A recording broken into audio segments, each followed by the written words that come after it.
Una investigación exhaustiva y seria de los asuntos de política pública y gobernanza del país se analizan desde el observatorio. Porque los temas de impacto ya están bajo la lupa y los analizamos desde el observatorio. Saludos y bienvenidos a este programa desde el observatorio. Les saluda la doctora Jennifer Castellanos Barreto, ayudante del director del Observatorio Sociedad, Gobernanza y Políticas Públicas de la Pontificia Universidad Católica de Puerto Rico. Para mí es un gusto saludar a todas las personas quienes se conectan a esta hora a través de Católica Radio y por supuesto a todos los que ven o escuchan este programa por alguna de las plataformas digitales de nuestra querida universidad. Como es de costumbre, nos acompaña el coanfitrión de este programa, el doctor Hernán Vera Rodríguez, también director del Observatorio. Bienvenido, doctor, a un programa más. Saludos, Jennifer, saludos a la audiencia. Bueno estar aquí de nuevo. Así es, doctor, pues muchísimas gracias. Bueno, y para comenzar este programa me gustaría que nos contara qué estaremos hablando hoy en el programa. Pues mira, Jennifer, vamos a estar hablando del COVID-19 y la educación. Y la pregunta es si estamos ante una generación perdida. Esto viene, ¿verdad?, de que han empezado a fluir una serie de estudios a nivel mundial que evalúan el aprovechamiento obtenido por los estudiantes luego de la pandemia. Sí que sabes, ¿verdad?, que hubo un cambio de modalidad, que hubo una disrupción en los sistemas educativos mundiales, que pasamos de una educación presencial a una educación virtual, en algunos otros casos a una educación híbrida. Y ahora, ¿verdad?, comienzan estos estudios a evaluar esa experiencia, a evaluar los resultados de esa experiencia y de eso, ¿verdad?, en términos generales vamos a hablar hoy. Quizás empezaremos a nivel macro, ¿verdad?, con quizás los estudios a nivel mundial que han estado diciendo y llevando entonces la discusión al caso particular de Puerto Rico, donde hemos podido obtener unas buenas estadísticas compiladas por el Departamento de Educación de Puerto Rico. Así es, doctor. Y bueno, comentar un poco que la pandemia comenzó a principios, bueno, en Puerto Rico, ¿no? Nos mandaron, se cerró todo a principios del 2020, pero para otros países, a finales del 2019, ya empezó el cierre.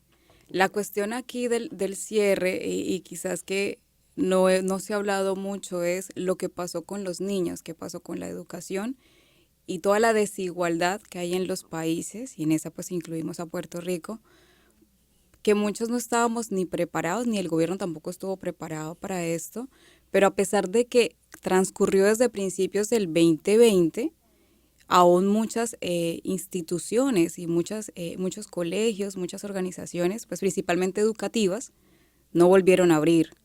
Cerraron por completo. Y entonces ahí es la polémica, qué va a pasar y qué va a hacer de esta generación y de estos niños y adolescentes, por supuesto, que se quedaron sin estudiar por diferentes razones, ¿no? Tanto lo económico como el acceso a la educación. Sí, aquí tenemos que poner eso en contexto, de verdad. Vamos a recordar que en el 2015 la Organización de Naciones Unidas publicó las metas del desarrollo sostenible, las metas 2030. Y como el objetivo 4, ¿verdad?, tenía que ver con garantizar una educación inclusiva, equitativa y de calidad y promover oportunidades de aprendizaje durante toda la vida para todos. Un poco lo que traes es que ese rezago, esos problemas de la educación en el mundo en general y en Puerto Rico en particular son previos a la pandemia, ¿verdad? También de lo que traes me llevas a pensar a cuando yo estudiaba mi maestría en administración pública, se hablaba de los grandes igualadores en la sociedad, ¿verdad? ¿Qué fuerzas o qué instituciones o qué organismos sirven para igualar a las clases sociales de la sociedad? Y obviamente pues ahí está la salud pública, que hemos tenido ese tema, ¿verdad? Porque pues si tú no tienes un seguro médico privado o no tienes el dinero para atenderte, una condición, una enfermedad, todos nos vamos a enfermar en algún momento, pues tienes que tener una salud pública. De otro lado, la distribución de los ingresos, cuesta mucho decir esto, ¿verdad? En el tiempo en que estamos teniendo el programa, porque estamos en el tiempo de rendir contribuciones sobre ingresos.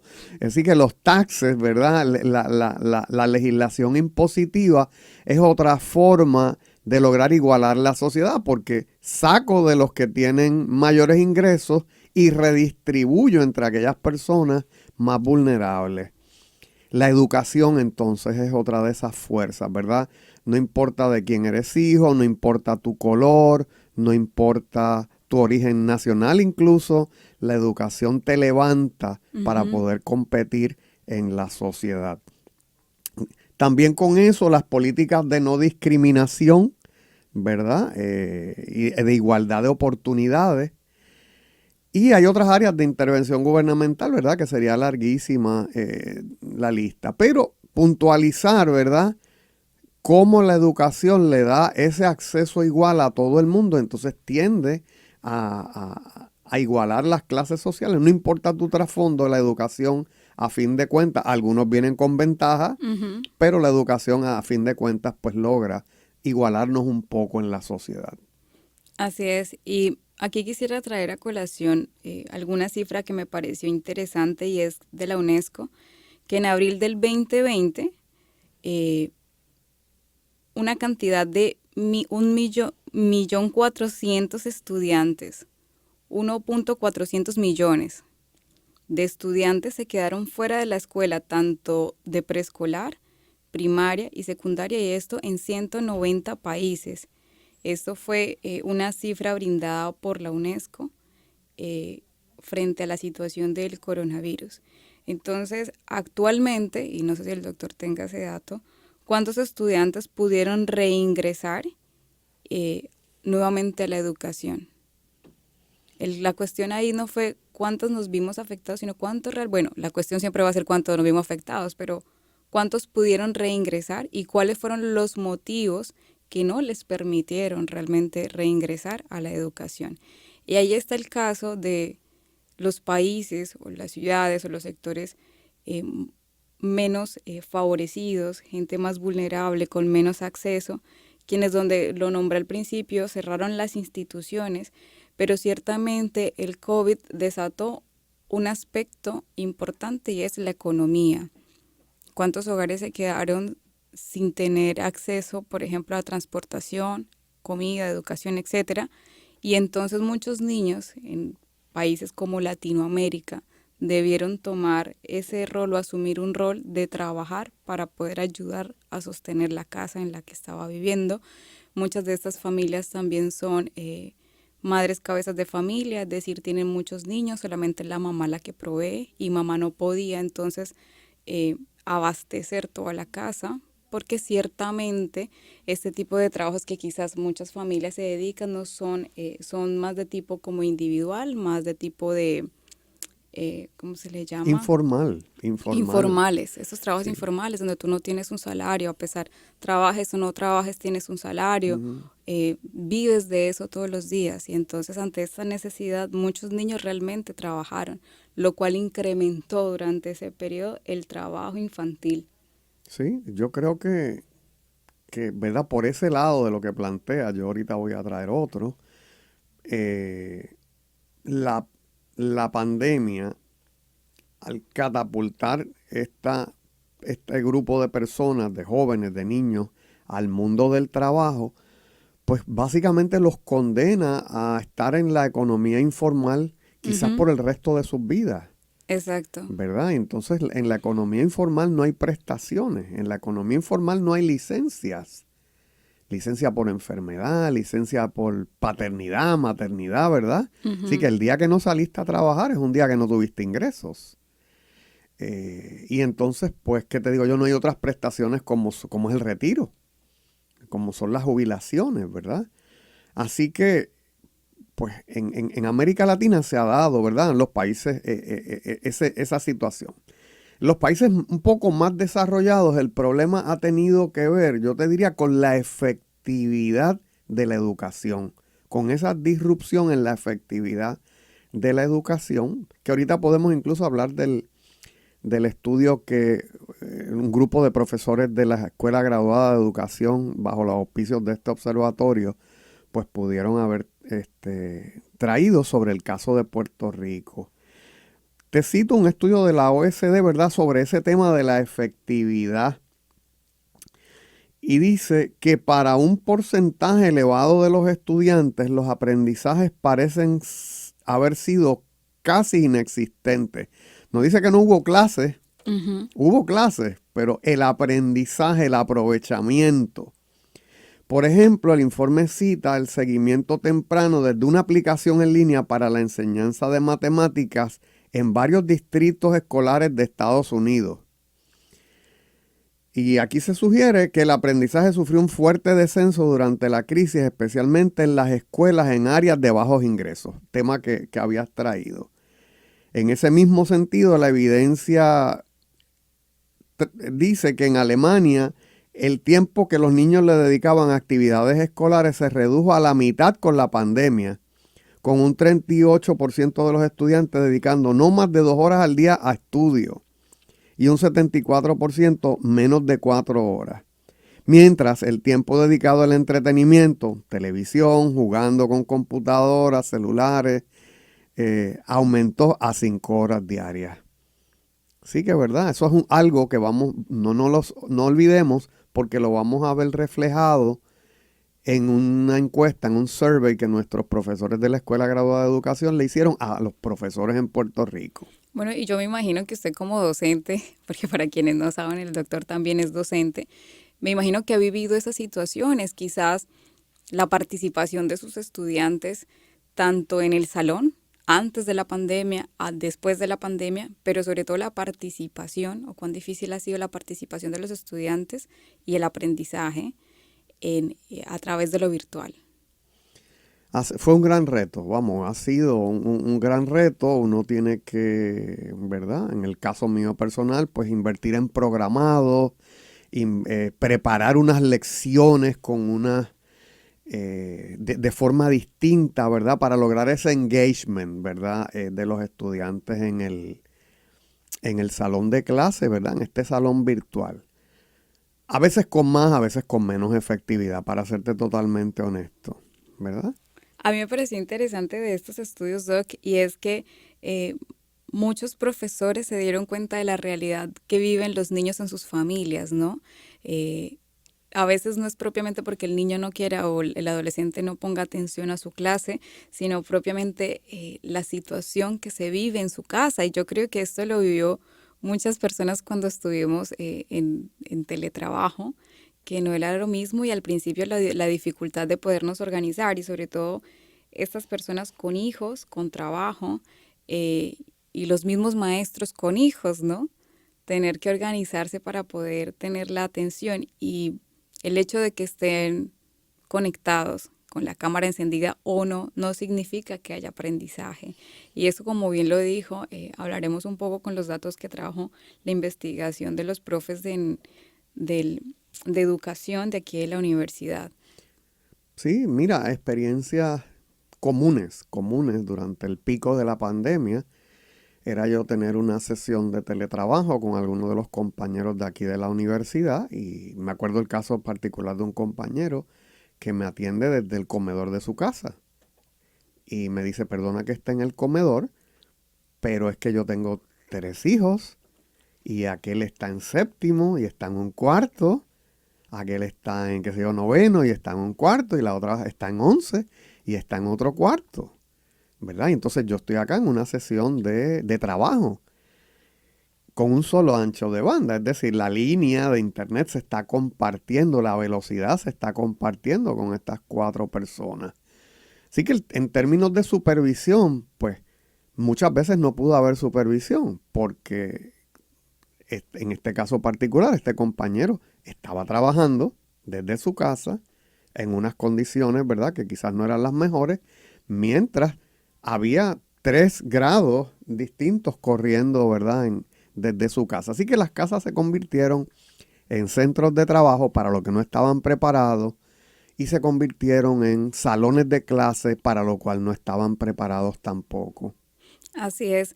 Y volviendo al tema de si esta generación es una generación perdida o no, a mí me parece interesante que estos documentos traen a colación que incluso que aquellos estudiantes que regresen a clase o que regresaron ya o que regresan a sus aulas, hay datos y estudios que sugieren que durante años seguirán sintiendo las consecuencias del aprendizaje que perdieron durante la pandemia. Ante esto, pues hay una gran preocupación, sobre todo por la calidad de educación, no propiamente impartida por el docente, sino por los aprendizajes que pudieron haber tenido los estudiantes durante este tiempo. Y no sé si, doctor, usted quisiera comentar acerca de esto, sobre el impacto, ¿no?, que va a tener esta generación que ha perdido parte de la educación. Mira, aquí hay un informe, ¿verdad?, de Human Rights Watch que trae, ¿verdad? Yo te diría que en el segundo segmento vamos a hablar el impacto en Puerto Rico, Vale. vamos a decir. Pero en este informe de Human Rights Watch dice, los años no esperan el aumento de las desigualdades en el derecho a la educación de los niños y niñas adolescentes debido a la pandemia del COVID-19. Y dice que la gran dependencia del aprendizaje en línea exacerbó la distribución desigual existente en la educación. Muchos gobiernos no contaban con las políticas, y quien dice gobiernos dice también familias y dice otras instituciones sociales, ¿verdad? No contaban con las políticas, no contaban con la infraestructura ni los recursos necesarios para desarrollar el aprendizaje en línea de manera que se garantizara que todos los niños y niñas pudieran participar en igualdad de condiciones. Sí que había personas que al comienzo de la pandemia, nuestros estudiantes no tenían internet en la casa, así que la institución tuvo, ¿verdad?, en muchos casos que ponerse del lado de los estudiantes y tratar de salvar esa situación. Me acuerdo los estudiantes de arquitectura, que en arquitectura se usan unos equipos sumamente costosos con unos programados sumamente costosos, unas máquinas que tienen 2 pantallas, 2 procesadores, y la decisión que tuvo que tomar el decano de Vadillo de desmontar las máquinas de los laboratorios, ¿verdad?, de la Escuela de Arquitectura, que están tan hermosas, y darle a los estudiantes un workstation a cada uno para que se llevara para la casa, para que no se pudiera detener, no se detuviera y pudiera seguir la educación.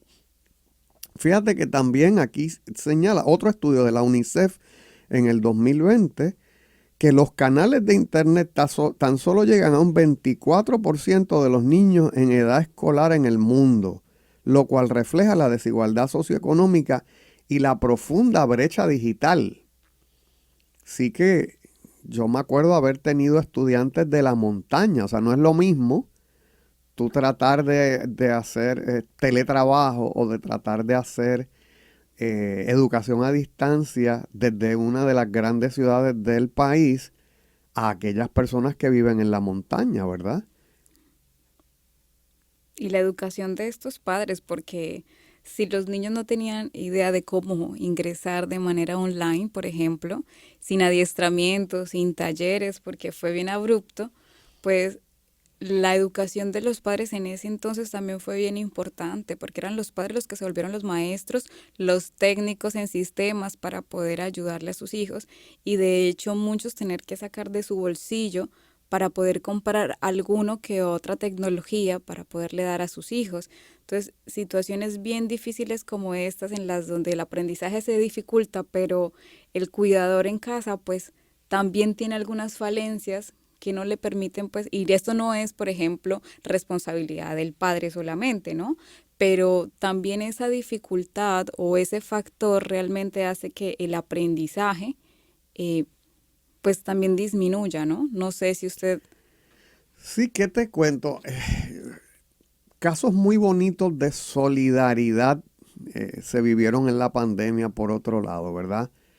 Padres que no podían ayudar a sus estudiantes porque no sabían ingresar o no sabían resolver ciertos asuntos tecnológicos y descubrían que aquel padre, que aquella madre sí sabía.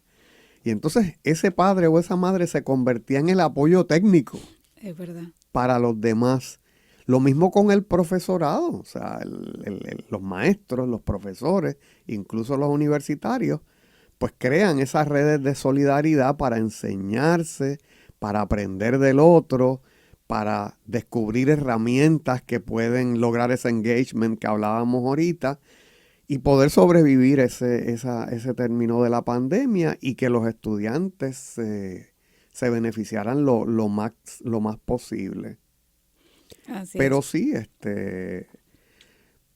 en muchas ocasiones, y sale del estudio de los compañeros, ¿verdad? La doctora Joan Acosta y su grupo en la Escuela Graduada de Educación, un estudio de más de 200 maestros en el sistema de educación pública en Puerto Rico.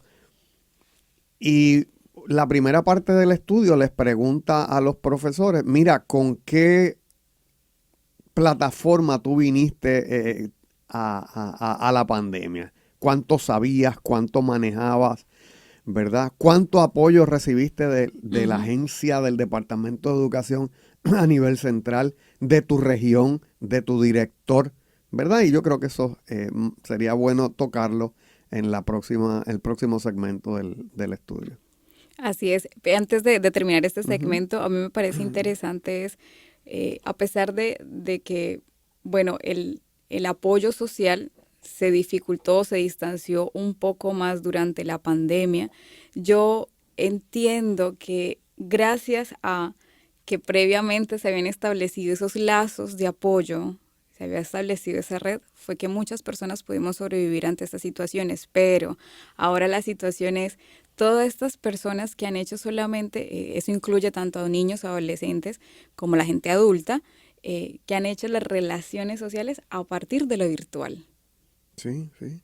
Y entonces ya es otro tema, pero a mí me parece interesante esto, que gracias al apoyo social que previamente se tenía, fue que se pudo asumir o se pudo afrontar muchas de las dificultades que se vivieron durante la pandemia en el proceso de educación. Y pues bueno, vamos a una pausa y ya regresamos desde el observatorio. Desde el observatorio. Amigos, estamos de vuelta desde el observatorio, hoy dialogando sobre el COVID y la educación. ¿Estamos ante una generación perdida? Es la pregunta que intentamos quizás conversar con el doctor Vera. En el segmento anterior conversábamos sobre unos estudios generales que hay, como por ejemplo la ONU, que tiene un estudio sobre este asunto, y compartíamos algunos puntos de vista, algunas situaciones vividas y claro, por supuesto, la experiencia del doctor como docente durante la pandemia. Doctor, ¿le gustaría comenzar en este segmento compartiendo alguna información? Sí, mira, de nuevo tomo del estudio de los compañeros de la Escuela Graduada de Educación sobre la educación pública en Puerto Rico durante la pandemia. Voy rápido sobre algunos resultados. Ellos tienen una tabla, ¿verdad?, que surge de un cuestionario que le sometieron a más de 200 maestros del Departamento de Educación. Y la tabla 5 nos habla de cuál era la preparación que tenían los profesores en asuntos tecnológicos, ¿verdad?, antes de la pandemia. Entonces, esta parte ellos la recodificaron donde básicamente los resultados van a aparecer nunca y siempre, ¿verdad? Es un asunto técnico, ¿verdad?, metodológico técnico. Pero vamos a señalar algunas premisas nada más. Dice, antes de la pandemia recibí educación continuada en educación virtual. 82.2% de los maestros que contestaron dijeron que no, que nunca. 17.8% dijo que sí, que siempre. Antes de la pandemia dominaba las tecnologías. 41.7% dice que no. Antes de la pandemia se me adiestró en metodología y estrategia de adaptación curricular en educación virtual. 72.3% señala que no. 15. Antes de la pandemia conocía el uso de plataformas de educación virtual. 73.1% dijo que nunca. Así que fíjese audiencia, la debilidad con la que se llega, ¿verdad?, a la pandemia en términos de educación virtual. ¿Y cuánto hubo de improvisación entonces en esas estrategias? Ellos también plantean, ¿verdad? El cuestionario, las respuestas al cuestionario nos dejan ver que hubo poco apoyo institucional, poco apoyo a nivel regional y poco apoyo incluso a nivel de la escuela. Paso entonces a cuál fue la experiencia de la participación estudiantil en las aulas virtuales. Preguntas que ellos hacen, ¿verdad? ¿Tus estudiantes se conectaron a tiempo para la clase? 33.9, casi un 34% dijo que nunca se conectaron a tiempo. 66.1 siempre se conectó a tiempo, por ciento. Mantenían sus cámaras encendidas. 81.0% nunca mantenían sus cámaras encendidas, mientras el 19% sí lo hacían. Participaron en clase, 62%, casi 61.6%, nunca lo hicieron. Hacían preguntas acerca de la clase, casi un 58%, nunca lo hacía. Permanecían conectados toda la clase, casi el 27%, nunca estaba conectado toda la clase. Fíjate este punto, el 38%, al finalizar la clase estaban conectados aún. ¿Qué significa eso? Que el profesor se despidió y luego de despedirse, un 26% de los profesores decían que todavía tenían estudiantes conectados, ¿verdad? Perdóname, no, el 74%. El 74%, que es el siempre.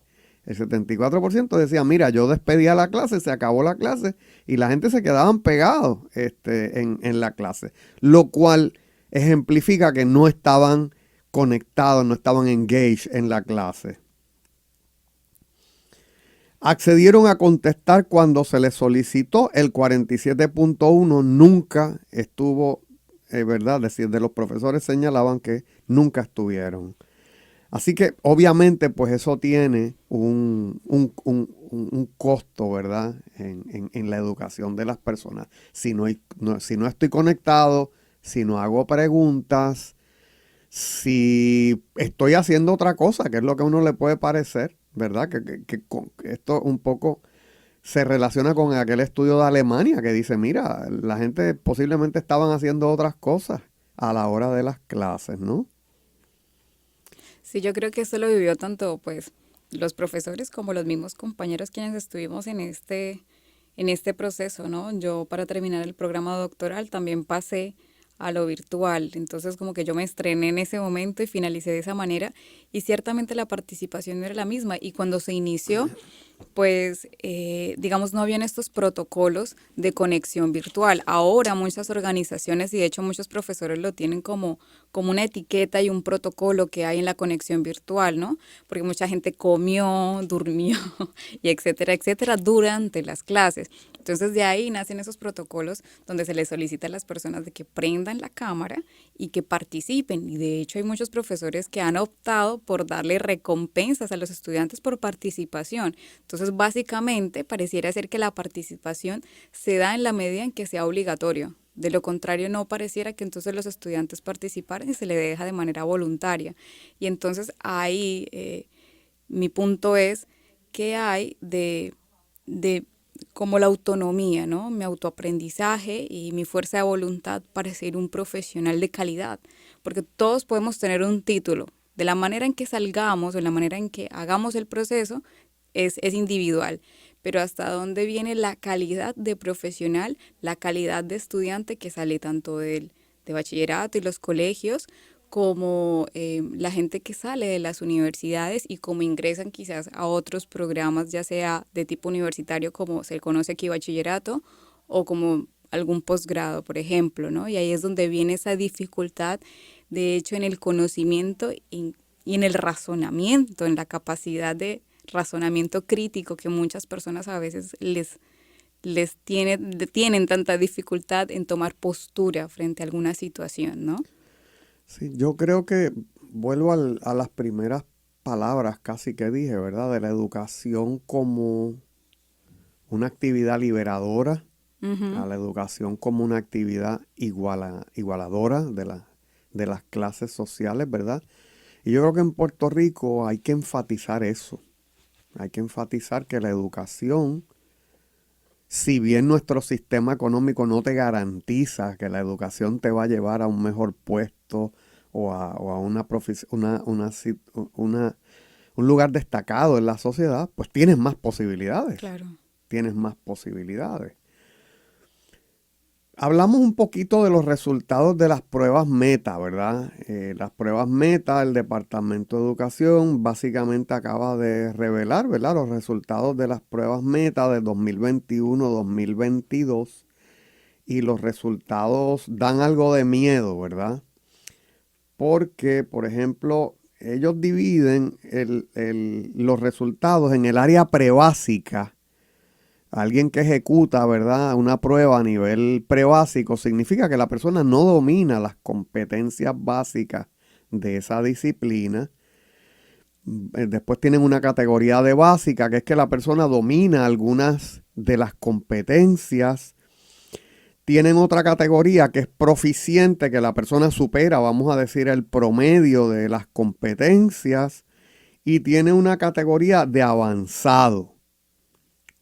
Entonces tenemos que en ese año del 2021 a 2022, pues nosotros tenemos que un 30% de las personas que tomaron la prueba, que son básicamente casi 133,000 estudiantes, casi 133,000 estudiantes, y el 30% en matemáticas está en la categoría de prebásico, seguido, ¿verdad?, por un 40% que está en la categoría de básico.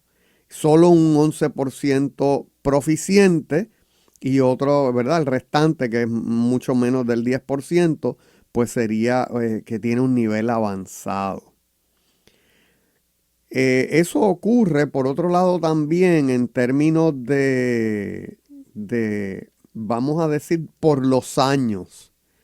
Así que cuando se examinan los años, se ve también que hay una caída. Ellos tienen, ¿verdad?, un gráfico que va desde el 2017, 2018, 2019. Y en matemáticas vemos una caída que en el 2017, ¿verdad?, la proficiencia era de un 33%. En el 2018 se mantuvo en un 33%. En el 2019 baja al 30%. Y en el 2022 al 21%. Ahí quisiera acotar es, Sí. Proficiencia es cuánto conocimiento tienen los estudiantes en esa materia, ¿verdad? Sí, sí. ¿Cuánto dominas ¿Cuánto los dominas? contenidos que el currículo de matemáticas?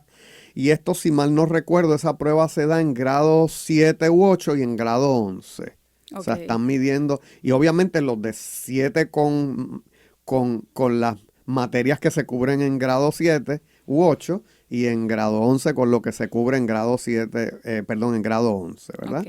Así que vemos una caída del 2019 al 2022 de casi 9 puntos, no, de 9 puntos, de 9%. Y no es algo que necesariamente viniera bien, ¿verdad? Ya había unas carencias, ya había unos problemas con respecto al aprovechamiento académico en ciencias y matemáticas. Eso es en matemáticas y en español a mí me parece curioso y sobre todo por la importancia del español en cualquier persona, en cualquier ser humano. Y es del 2017, 49%, pero en el 2022, 36%. Es decir, que estamos hablando de una caída del 13% en español. Y usted como docente, y ahí me ayudará un poco más, la importancia del español en las personas. El español te enseña tanto entender el lenguaje, saberte comunicar, entender los libros que lees, tener una forma de razonamiento más amplia, entender lo abstracto, aprender a comunicarte. El español a mí me parece que es tan básico y tan elemental en cualquier persona que disminuir el porciento de la proficiencia creo que es un asunto bastante delicado. Es delicado. Yo no sé si desde la psicología tú has leído. Yo he leído algunos estudios, algunos de los cuales vienen de Harvard, que señalan la relación entre el dominio de tu lengua materna y la inteligencia. Así que, un poco, ¿verdad? Resumiendo muy pedestremente los estudios, lo que dicen es un magnífico indicador de la inteligencia de una persona es el dominio más o menos profundo que tenga de su lengua materna. Así que cuando vemos una caída tan grande, ¿verdad? En el dominio de la lengua materna, uno puede hipotetizar que no nos estamos haciendo más inteligentes, ¿verdad? Así que eso en términos de español. Si en español es así, pues podemos colegir que en inglés hay algo parecido. ¿Quieres traernos los datos de inglés? O lo señalo, ¿no? En 2017 tenemos una caída de 42% en 2017, 41% en 2018, 39% en 2019 y 33% en el 2022. En inglés tienes un 39% de personas a nivel prebásico, y más o menos un 42% a nivel de básico y 19% y 14% respectivamente a nivel proficiente y avanzado. No es la peor materia que está, no es la peor materia que está, pero sí vemos una caída, ¿verdad? En el inglés, que es un vehículo de comunicación, ¿verdad? A nivel internacional, a nivel de los negocios, etcétera, etcétera. Y aquí hay una gráfica que no sé si, bueno, que me parece interesante, y es la tasa de graduación, cuántas personas logran graduarse. Y aquí, por ejemplo, entre el 2020 al 2022, siendo el 78%, en el 2020 al 2022, el 74% logró graduarse, es decir, disminuyó 4 puntos en el lapso de 2 años. Y esto refiriendo a las personas que cursaron desde 9º grado y llegan a 12 y se gradúan. No sé si esto tenga que ver, por ejemplo, porque curiosamente esos 4 puntos disminuyen durante el proceso de la pandemia. Son 2 años que están dentro de la pandemia. Sí, yo creo que puede haber estudiantes que incluso dijeran, esto no es para mí, yo voy a esperar que pase la pandemia y luego retomo los estudios, ¿verdad? Y eso, las dificultades que hemos mencionado, la dificultad en conectarte, la dificultad en entender una materia, de que no había unos apoyos como tutorías disponibles, o no tienes el profesor de frente, excepto unas horas al día, ¿verdad? Y eso puede, pues entonces, limitarte. Vuelvo a los resultados y vuelvo a matemáticas, porque fíjate cómo los vamos a empatar en matemáticas ya mismo. Perdóname, en matemáticas ya lo habíamos visto en ciencias, ¿verdad? Así que en ciencias tengo una caída de un 48% en 2017, una subida interesantemente en 2018 a 50%, vuelve a caer al 47% en el 2019 y baja al 36% en el 2022. Cuando juntamos ciencias y matemáticas, tenemos un problema, ¿verdad? Porque ¿dónde están surgiendo la mayor cantidad de empleo y los mejores empleos mejores pagos en el país y en los Estados Unidos? En carreras que tienen que ver con ciencias, matemáticas, tecnología e ingeniería, el llamado STEM. ¿Y cuál es la base para carreras en el STEM? Las llaves para las carreras en STEM son ciencias, matemáticas e inglés. Así que vamos a tener, ¿verdad? Un poco, ¿por qué traemos esto? Porque la pandemia nos va a pasar una factura, se la va a pasar independientemente a cada uno de los estudiantes, ¿verdad? Que probablemente no lograron un aprovechamiento académico por las razones que sean, durante ese tiempo y quizás como sociedad, porque si tienes menos personas que puedan acceder a carreras en STEM, estamos hablando que el país va a tener menos personas nativas entrando a las escuelas de enfermería, a las escuelas de ingeniería, a las escuelas de medicina, a las escuelas de farmacia. Y entonces eso pues puede afectar, dislocar todo el sistema de empleo en el país.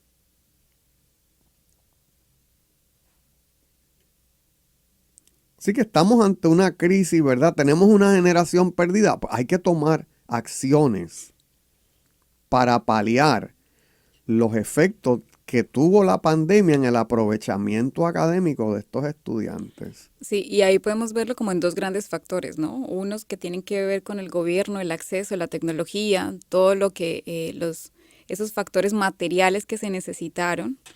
Y por otra parte, la actitud, la disposición del estudiante también en estos procesos, sobre todo en los virtuales. Sí, yo creo que hay que mirar eso, ¿verdad? La culpa es huérfana, ¿verdad? Dicen, ¿verdad? Porque tú le preguntas a los estudiantes, dicen, la culpa fue de los profesores. Claro. Los profesores dicen, la culpa fue del sistema.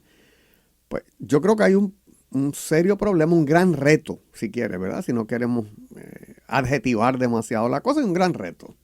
Un gran reto que tienes una generación de estudiantes, algunos de los cuales ya se graduaron. Uh-huh. Porque si se midió en grado 11 y la prueba se dio entre 2021 y 2022, esa gente se fue. Uh-huh. Esa gente entró a las universidades o esa gente entró a los trabajos y las universidades tienen un reto, ¿verdad? Y para los que la prueba se dio en séptimo, pues hay que trabajar para mejorar esas deficiencias que por la razón que fuese, pues se crearon durante el periodo de la pandemia. Así es, sí, señor. Y bueno, es bien importante la educación en el centro de cualquier gobierno, ¿no? Tanto en las políticas públicas, pero sobre todo para el desarrollo individual y social. Porque como bien lo trajo al principio, no te garantiza un standing en la sociedad, pero sí te puede garantizar el acceso a mejores oportunidades laborales.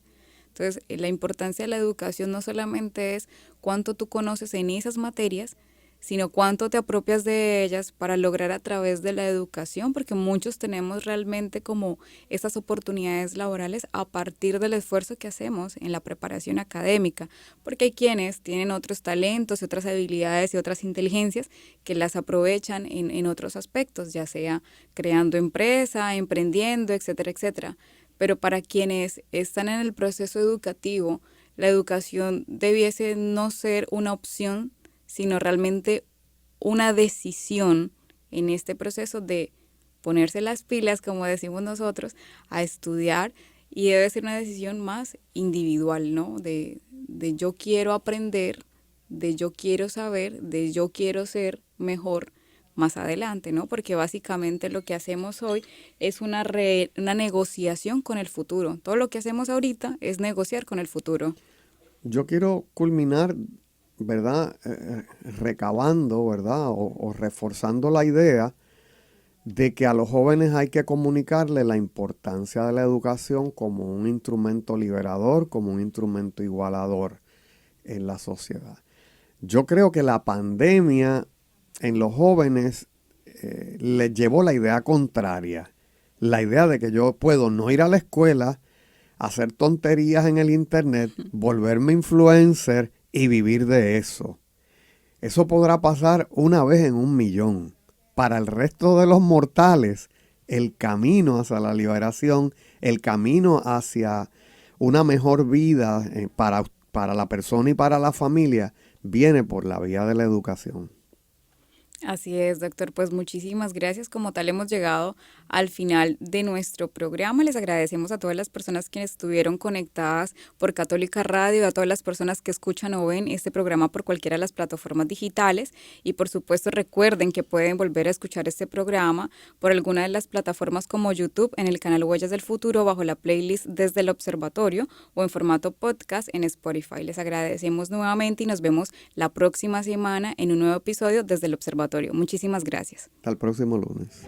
Forma parte de nuestro análisis. Comparte tus opiniones con el panel. Comunícate con nosotros a observatorio.pucpr@pucpr.edu. Desde el Observatorio, una producción de la Pontificia Universidad Católica de Puerto Rico.